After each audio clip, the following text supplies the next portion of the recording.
Halo guys, nama gue Stefan dari StefTech, dan di video kali ini kita bakal nge-review dan juga unboxing HP atau tablet, maksud gue, yang value-nya bener-bener bagus banget. Ini gue juga agak shock pas gue lihat harganya di Tokopedia, yaitu iPad 9th Generation. Ini harganya sekarang udah absolutely insane. Jadi, seperti biasa, kalau misalnya kalian mau beli iPad ini atau misalnya ada wallpaper, di video ini gue bakal taruh semuanya seperti biasa ada di deskripsi. Dan juga jangan lupa follow IG kalau misalnya kalian ingin follow biar bisa cepet up to date kapan gue jual produknya dan yang lain-lain. Oke, kita langsung aja bahas harganya. Ini yang bikin mantep banget. Ini gue kondisinya baru ya. Ini baru, segel, BNIB, dan ini tuh garansi Inter. Tapi untuk iPad garansi Inter sih nggak ada masalah. Sama bagusnya sama kayak garansi iBox karena dia bisa ditukar atau diklaim garansinya di Mitra Care atau di QCD ya. Kalau di Bandung itu di Mitra Care bisa diganti. Gue udah pernah juga iPad adik gue diganti di Mitra Care pakai dia garansi Inter dan gak ada masalah. Jadi bagus juga untuk iPad yang gak ada sinyal-sinyal, garansi Inter udah bagus banget menurut gue. Untuk harga sendiri di segini. Look at that. 3,5 kalau misal gak pakai diskon 3,7, tapi kalau pakai diskon di Tokopedia 3,3 atau 3,4 lah. That is absolutely insane. Untuk iPad 9 ini nggak ada kompetisi loh, lu bayangin aja. Kita bandingin sama iPad lain atau tablet lain ya. iPad yang pastinya nggak ada kompetisi, ini paling bagus di harganya. Dan sama tablet lain pun, kayak misal Huawei, Samsung A9, atau Samsung Tab S6 yang lebih mahal, A9 Plus juga lebih mahal. Ini jauh lebih bagus dari Apple Pencil teknologinya, lebih enak menurut gue dibanding A9, atau even S6 menurut gue, dan juga dari performance yang jauh lebih powerful, even lebih powerful menurut gue A13 dibanding sama Galaxy S9 FE sekalipun, yang udah gue review bulan kemarin ya, atau bulan ini, gue lupa lagi. Jadi ya, kalau misalkan mau beli ini, gue bakal tolong di deskripsi. Dan untuk speknya, kita langsung cepet aja. Dia pakai Apple Bionic A13 yang menurut gue masih sangat powerful di tahun 2024, sekalipun 2025 maksud gue. Dan dia pakai 10,2 inci IPS LCD yang masih belum laminated layarnya, tapi it's okay. Dual speaker, cuma satu sisi, masih ada headphone jack. Ini penting banget sih untuk gue personal. Sayangnya masih Lightning, tapi ada magnetic connector buat keyboard, dan juga baterai sekitar 8000 mAh battery, dan masih pakai Touch ID. Itu untuk spek simpelnya. Kita udah 2 menit kelamaan, langsung aja kita buka boxnya. Gue beli yang space gray, dan kelemahan iPad ini kalau dibanding sama tablet lain memang dari internalnya yang hanya 64 GB. Tapi kalau misal kalian kerjaannya mostly di cloud, atau misal kalian gamenya hanya satu, kayak gue cuma main Wuthering Waves di mobile, no problem menurut gue, 64 GB masih oke, asalkan manfaatin aja Apple Cloud atau Google Photos sih menurut gue. Jadi kita langsung buka aja si boxnya dari plastik wrapnya nih. Bam. Dan gue udah pernah review juga S9 FE. Itu pensilnya bagus ya, tapi kita lihat kalau nggak salah Apple Pencil One tuh lebih enak sih kalau untuk drawing, tapi untuk nulis gue rasa Samsung lebih enak pensilnya karena ujungnya kan lebih tajam. Tapi buat kalian para pelajar mahasiswa atau mungkin gamer sekalipun ya, ingin main di tablet, di harga 3 jutaan sih ini kelihatannya kayak insane, soalnya ini kondisinya baru, bukan bekas loh. Gue lihat di Tokopedia pas gue record video ini, bekasnya pun masih sekitar 3,5-3,4. Jadi kayaknya mereka belum tahu kalau harga iPad aslinya udah jatuh. Kasian banget sih yang beli sebelum jatuh banget harganya kayak gini. Di sini ada yang seperti biasa manual yang ada 2 Apple sticker kalau nggak salah, setahu gue. Yap, ada 2 Apple sticker besar yang kalau nggak salah di iPhone selanjutnya Apple nggak bakal nge-include Apple sticker lagi ya. That's very unfortunate. Dan yang pastinya seperti kata Jagat Review, ada chargernya. Yang pastinya, yap, gue sering nonton channel itu, kalau misalkan juga suka nonton, very nice. Dan dia udah langsung dikasih yang 20 watt ya, jadi udah dikasih maksimum speed charging si tablet ini. Next juga di sini kalian dapat USB-C to Lightning, yap, that's kind of funny. Jadi dia ujungnya C tapi masih Lightning, karena iPad ini masih Lightning, baru di iPad 10 baru pakai Type-C. Tapi it's okay lah, it's okay menurut gue. Dan cuma segitu di boxnya, simple banget, tapi yang pastinya super duper komplit. Langsung aja kita buka untuk iPad-nya sendiri, kita kletek dulu. Hui, ini barunya juga bukan itu ya, bukan CPO. Dan bagaimana wanginya? Nggak ada wangi sama sekali, soalnya metal bukan plastik. Jadi ya, ini masih absolutely mulus banget. Kalau gue sih lagi nyari tablet 3 jutaan, mendingan ini sih, 3 jutaan gitu ya. Daripada kalian beli kayak Tab S6 Lite gitu, atau misal kayak Galaxy Tab A9 Plus yang harganya 3,8 juta gitu ya. Ini kalian bisa dapat 3,3 juta, tinggal nambah sejuta jadi 4,3, langsung dapat Apple Pencil. Masih lebih murah dari S6 Lite, dan menurut gue experience-nya lebih enak. Walaupun desainnya memang kelihatan tua ya, dia masih bezel atas bawah besar banget, tapi Kalau masalah optimisasi dan software sih ini mantap. Dan untuk software, speaking of software, iPad 9 ini masih disupport sampai iPad OS 18, jadi masih disupport. Dan bayangin aja iPad 7 aja sampai sekarang masih disupport sampai iPad OS 18. Jadi ini iPad 9 gue rasa sih masih bisa lah disupport 3-4 tahun ke depan nggak sih? Karena A13 Bionic yang di iPhone berapa gue lupa lagi.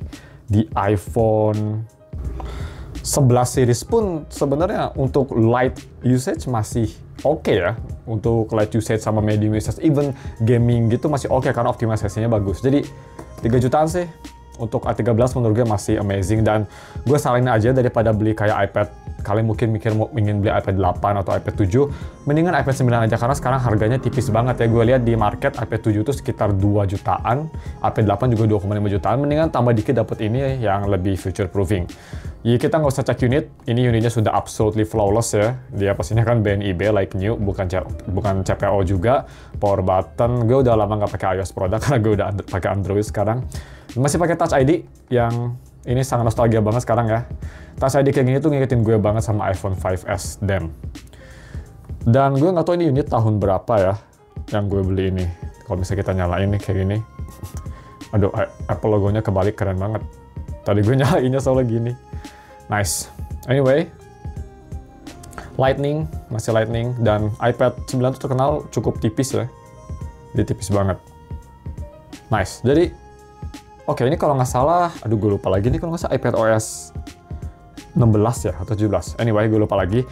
Gue mau setup dulu aja, nanti kita bakal tes seperti impresi gue gimana performanya pakai iPad OS 18 dan bagaimana untuk kayak layarnya gimana, karena sekarang dia layarnya tuh nggak laminated ya. Terus juga gue nanti bakal jelasin bagaimana kita tes gamingnya buat di iPad 9 ini, main game Wuthering Waves, apakah masih oke atau enggak. Ya pastinya bakal ngambil banyak storage sih, dan tadi gue lupa bilang sebelum kita masuk ke first impresi, ini kameranya juga udah support center stage ya, so that's pretty good. Oke, langsung aja kita ke first impresi. Oke guys, udah gue setup, dan nanti gue mau bakal bahas ada beberapa hal kelemahan yang gue rasa dari iPad ini dibanding sama tablet-tablet baru zaman sekarang, tapi nanti aja kita sekarang tes dulu bagaimana untuk Touch ID-nya. Touch ID di sini bawah seperti biasa, dan untuk nge-triggernya harus dipencet. Tapi kecepatannya Touch ID, khas Touch ID cepet banget dan sangat responsif karena udah Touch ID Gen 2 juga ya, Gen 2 terakhir pretty much ini. Jadi ya udah cepet banget, nggak ada masalah. Dan software juga udah gue update ke iPad OS 18.1.1, jadi udah paling baru ya. Dan untuk day-to-day performance, gue rasa ini first impresi cukup oke. Dia masih 60Hz, jadi kelihatannya kelemot, tapi cukup smooth. Yang pastinya gue rasa sometimes ini lebih smooth daripada S9 FE gue, tapi ini yang gue mau bahas, ada beberapa aspek yang bikin tablet ini mungkin agak sedikit nggak secepat kayak Galaxy Tab S9 FE atau even S6 Lite ya, S6 yang 2020 itu, atau 2024 even. Yaitu dari RAM-nya. Dia RAM-nya hanya 3 GB ya guys, jadi untuk multitasking memang kerasa banget dia struggling. Jadi gue rasa ini maksimal multitasking 3-4 aplikasi, lebih dari itu ini impossible. Dan kalau multitasking game sama satu aplikasi, itu maksimal hanya 2, jadi hanya satu game, satu app. Lebih dari itu pretty much ke close. Jadi multitasking kerasa memang dia agak lemah, tapi untuk raw performance sendiri sih gue rasa ini lebih cepat daripada S9 FE, tapi nggak beda jauh banget kok. Kayak 11-12 lah, cuma masih lebih cepat dikit. A13 Bionic bener-bener juga daripada Exynos yang ada di S9 FE. Tapi untuk harganya yang jauh lebih murah sih, ini cukup oke. Memang kelemahan besar dari storage dan RAM-nya. Tadi gue bilang, RAM-nya memang ini kecil, jadi kalau misal kalian suka banget misal kayak multitasking ya, kalian suka buka musik, buka apa multitasking, itu masih bisa kalau misal kita pakai si aplikasi ini. Kalau misal kita pakai yang di atas itu guys, pakai split screen kayak gini, masih bisa. Misalnya kita mau split view ya, kita split view gini masih bisa easy, no problem. Misal kita buka YouTube musik satu lagi, oke, dia nggak support split view. Ini yang gue agak kurang suka juga sama iPad OS atau Apple in general, dia support split screen-nya nggak banyak-banyak banget ya. Cuma split view-nya yang bisa apa ya, gue lupa lagi. Safari deh yang pasti bisa. Nah, jadi kalau split view 2 aplikasi kayak gini, ini masih bisa dan masih smooth ya, bisa kita lihat tuh. Kita gantiin. Jadi kalau untuk multitasking kayak gini masih oke, tapi yang gue bilang multitasking agak sedikit struggling itu kalau misalnya kalian buka 3 aplikasi, terus kalian mau balik ke aplikasi lain, itu bakal nggak di-set kalau misalnya lebih dari 3 atau 4 aplikasi. Tapi untuk raw performance sendiri, ini gue bisa bilang untuk harga 3 juta sih, amazing ya, udah di atas ekspektasi gue banget, udah sangat-sangat baik. Dan untuk haptik ya pastinya di tablet nggak ada haptik. Speaker sendiri juga ini actually pretty good ya. Jadi speaker kalau misal kita ke YouTube, kita coba nonton video apapun ya, kita misal cari apa ya, Charlie main Bloodborne. Ini kalau bisa load, kenapa dia kayak gini? Oke. Kenapa dia ngebug? Kita ulangi lagi aja. Di launch lagi. Apakah iPad OS 16 iPad OS 18 banyak bug kayak gitu? I don't know. Kalau misalnya kita exit, kita buka lagi. Nah, baru bisa. Tadi kan agak ngebug aja ya. Nah, speaker sendiri dia di bawah seperti biasa. Dan memang bukan yang terbaik ya, karena dia dua-duanya stereonya di kanan. Tapi kualitasnya pastinya lebih baik daripada HP. Cuma memang kalau misalnya dibanding sama kayak Tab S9 FE, lebih bagus sih Tab S9 FE menurut gue daripada di iPad 9 jauh. Karena Tab S9 FE speakernya much better. Oke, jadi sebelum kita tes bagaimana game performance, gue penasaran untuk si kameranya. Kita cepet aja ya, ini tablet bukan untuk foto, tapi kalau misalnya kalian mau foto dokumen, misal ya, kita mau foto, oh aku mau foto ini nih, mau foto buku, tinggal bam. Seperti itu gue matiin live-nya, ulangi lagi, bam, as easy as that. Dan kalau misal kalian mau video misalnya, video, kita cepet aja video seperti ini nih. 1, 2, 3, ini resolusinya kalau nggak salah 1080p ya. Nah, kayak gini nih pakai iPad kalau misalnya kamu for some reason mau nge-video. Smooth sih, tapi ya kualitasnya apa adanya ya. Microphone sih pretty good, cuma bisa kita lihat, wow, sangat ancient sekali kualitasnya. Yap, langsung aja kita balik lagi ke main kamera. Oke, dan seperti itu untuk selfie dia udah bisa center stage tuh ya, ada logo buat ini. Jadi lebih luas nih, ada ultra, bisa wide, bisa center stage juga. Buat zoom kayak gitu, online meeting, this is pretty good, udah support center stage. Oke, langsung aja kita tes yang terakhir bagaimana buat main Wuthering Wave. Tapi karena ini RAM-nya kecil, kita delete dulu yang lain deh, biar nggak keberatan ya. Oke, Wuthering Wave lagi. Ya makanya gue nggak tahu Apple bisa nge-optimize iPad ini atau enggak ke depannya, karena dia cuma 3 GB of RAM, iOS 19, 20 mungkin support, tapi mungkin bakal lebih suffering ya iPad-nya. Jadi gue nggak tahu apa gue bakal rekomend kalian mending update aja ke software selanjutnya, atau mending tetap di sini aja, karena kelihatan ini lack of RAM-nya 3 GB itu udah sangat struggling untuk iPad ya. Tadi hanya bisa buka 3 aplikasi enteng, kalau game hanya bisa 1. Jadi ya, kayaknya ini lagi compiling shader, nanti kita bakal langsung aja ke game ya. Oke, gue udah masuk, kita bisa lihat loadingnya bagaimana. Kalau misalnya kalian mikir, kira-kira loadingnya selama apa ya? Seperti ini loadingnya. Lumayan cepet ya, lumayan cepet. Ini gue juga udah setting, gue tuh settingnya di medium. Graphic quality-nya balance, medium, dan frame rate-nya di 60 ya, seperti ini. Cuma memang kalau karena ini di iPhone, jadi adanya Metal FX, bukan FSR kayak di Android. Dan gue rasa sih kalau di iPhone, semua game selalu kerasa lebih smooth ya dari interaksi gini. Kalau Android biasanya even Android 5 jutaan aja, awal-awal suka stutter, ini lebih smooth. Jadi Apple memang selalu one of the best kalau masuk optimisasi. Dan dia quit. Jadi ini kelemahannya iPad 9. Jadi kadang-kadang dia suka tiba-tiba quit karena kehabisan RAM kalau main Wuthering Wave. Jadi caranya guys ya, biar kalian nggak kehabisan RAM kayak gitu, mendingan semua dirata kiriin, jadi dia nggak mogok kerja kayak tadi. Padahal performance smooth ya, cuma RAM-nya ini nih biang kerok. Kelemahan besar tablet ini memang dari RAM-nya sendiri. Jadi kita coba lagi, sekarang pakai low setting, apakah ada bedanya ya. Oke, sekarang kita buru-buru kecilin performanya sebelum dia mogok kerja lagi. Kita semua ultra performance, tapi FPS-nya kita paksin 60. Kita lihat seberapa lama bisa survive ya. Gue nggak bakal skip. Kita langsung coba teleport aja lawan siapa. Kita lawan boss yang di luar aja. Ini deh, kita lawan ini ya. Si apa itu? Thundering Mavis. Sekarang kita muter-muter juga lihat gimana performance-nya. Padahal performance-nya bagus loh. Tadi di balance setting aja smooth banget ya. Dan yang pastinya kalau di low setting kayak gini sih, wah, 60 FPS stabil, no stutter. Jadi sayang banget kalau aja RAM-nya dia 4 GB ya.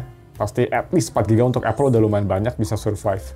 Sayangnya ini nggak bisa ya. Jadi ya, kalau misalnya kita coba main, misalnya kita bunuh-bunuh ulti gitu ya, smooth banget gitu.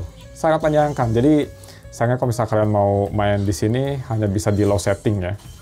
Performanya sih absolutely amazing, even di balance, cuma RAM-nya itu nggak kuat. Ke bottleneck sama RAM dong. Tapi tetap performance gue rasa dibanding sama kayak tablet-tablet Android di harga yang sama atau even lebih mahal kayak Tab S9, ini kerasanya jauh lebih smooth sih. Karena di S9, Exynos memang itu nggak cuma cepet panas, tapi performanya juga nggak bagus ya. Jadi ya, kita tutup videonya ngelawan si Mavis sialan ini aja. Kita ulti. Oke, tadi ada sedikit stutter. Sampai sekarang masih belum keluar ya, jadi kayaknya memang nggak bisa kegedean. Nanti dia bakal habis RAM-nya, kayak tadi kelihatan. Aduh. Nah, ke parry akhirnya. Oke. Ulti coba. Oke, kalau banyak going on, agak sedikit stutter, tapi FPS masih quite stable.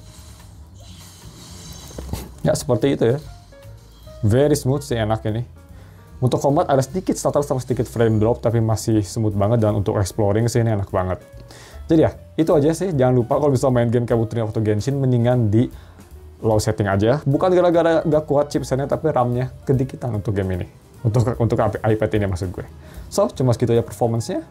Tesnya untuk Wuthering Waves overall, asalkan di low setting, ini masih lebih bagus. Dan untuk gaming sih di harga 3 jutaan, gue masih lebih prefer tablet ini daripada tablet Android lainnya sih. Karena walaupun RAM-nya kecil, tapi main Wuthering Waves masih bisa di low setting, smooth banget dan responsif ya. Ya, first impression seperti itu aja. Kelemahan besar yang gue rasa hanya dari RAM dan sedikit kelemahan dari storage-nya. Jadi, kalau misalkan suka video ini, bisa komen di bawah, jangan lupa dan subscribe. Dan untuk video review lebih detailnya, nanti gue bakal bahas lebih detail lagi minggu depan seperti biasa. Sekarang hanya unboxing dan quick review aja. Thanks for watching, dan we'll see you next week for the full review. Bye.